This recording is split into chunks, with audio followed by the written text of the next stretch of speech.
What's going on, guys? It's Ed here from Geek, and I am back with Google Ads Agency Roundtable 2, and this one is all about setting client expectations. I've got Nick Kremer and I've got Mark Kelly. What's up, fellas? How's it going, man? I decided to be like Ed today. Oh, there you go. It. Throw it on backwards and you're good to go. I love it. Rob was supposed to be on the call today, but I've got to break his balls because he doesn't know how to work a calendar and couldn't find it. And then Dustin's away on some family business. His son's getting a promotion, so congrats to Dustin's son, and hopefully come back for the next one. So today we're going to talk about setting client expectations. So you've generated the lead, you've closed the deal, you've got a new client that's coming on board. Let's walk through how you properly set those expectations. And to be quite frank, some of those expectations should be set in the sales process and not after the fact as well. So walk me through how you set expectations, Nick. Yeah, so setting expectations for us, again, preface it, we are residential real estate, so we're extremely niche down. And every new client wants you to come in and promise something, right? They want promises. And then God forbid you miss that mark by $1 or $2. They're gonna come back and be like, but you promised me this. So we learned early in our agency that we set expectations at a very conservative level.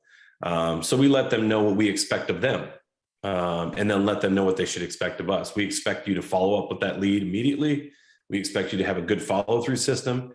We expect you to answer the phone when it rings. And in the world of real estate, sometimes those things don't happen.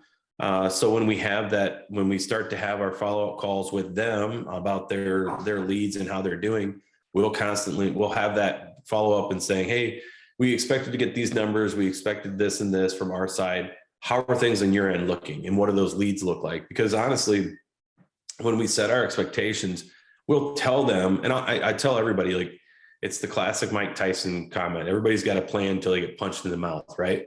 And then plans get thrown out the window. We always tell everybody, I've got a conservative idea of what I can get you for cost per lead, how many leads I can generate in these areas. And I tell them I'll reset that after 30, 60, 90. After 30, we'll have a pretty good idea and we'll be able to give you an educated number and idea. After 60, we're going to look and see where those leads are best coming from, because we used to be the race to the bottom. What's the cheapest lead you can get me? And then we kind of changed our focus, and we really want to be ROI based in our marketing. And if you do that with anybody you're working with, you're going to have a lot better relationship, telling them we care ultimately if you make money, not if you get leads. So at 60 days, where are the better leads coming from? And at 90 days, here's what we think we can do going forward. We try to do that. It doesn't always go according to plan. Life doesn't go according to plan. But when you set those expectations and tell them what you expect of them and what they should expect of us, I think that sets a good baseline for relationships, honestly. Love it. Okay. And I love the idea of doing it up front and then 30, 60, 90 days as well as you get data through the campaign.